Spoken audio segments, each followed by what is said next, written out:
Now live from IBV Studios, an audience with Bob Monkhouse.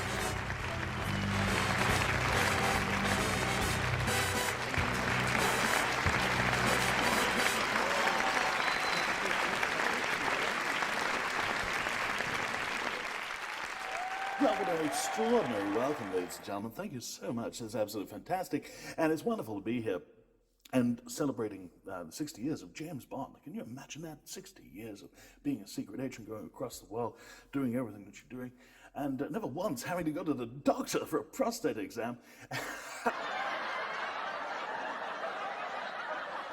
And here we are in this wonderful venue.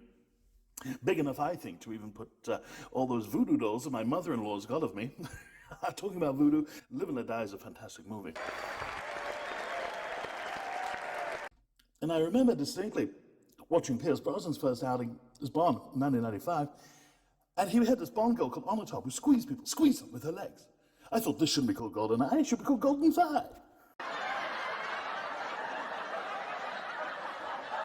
And I distinctly remember seeing George Lazenby going from room to room at Pitt's Gloria in On Her Majesty's Secret Perverts service.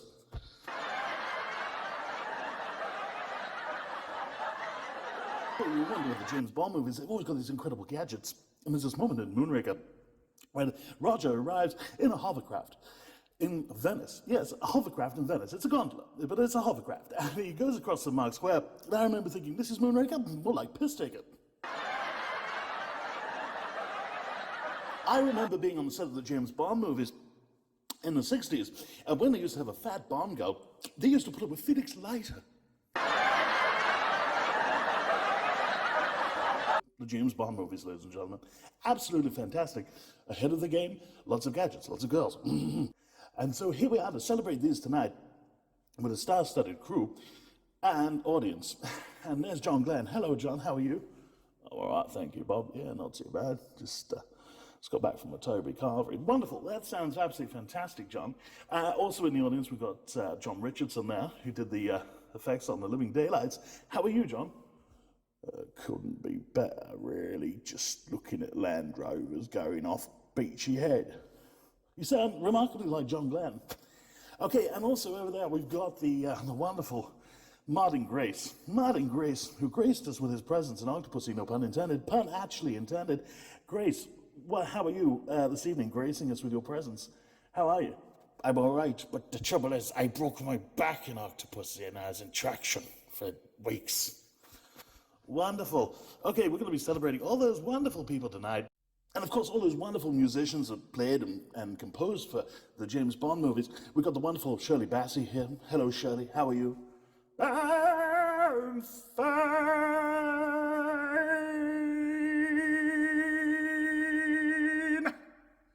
That's extraordinary.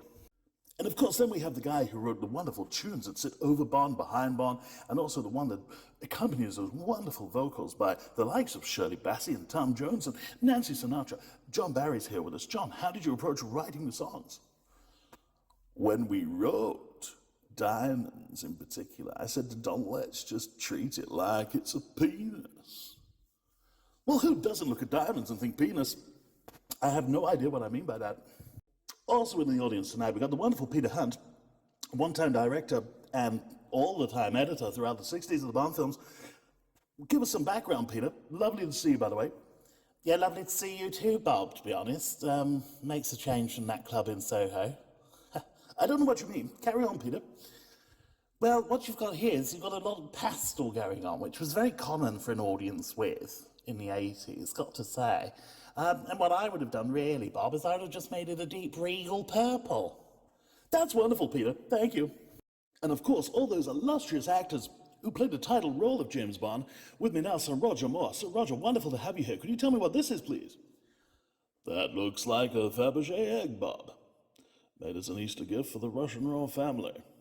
It's priceless and very rare. This one contains a model of the Imperial State Coach. That's remarkable, Roger. Have you ever been on Bargain Hunt? Bargain what? Bargain Hunt. No, I haven't.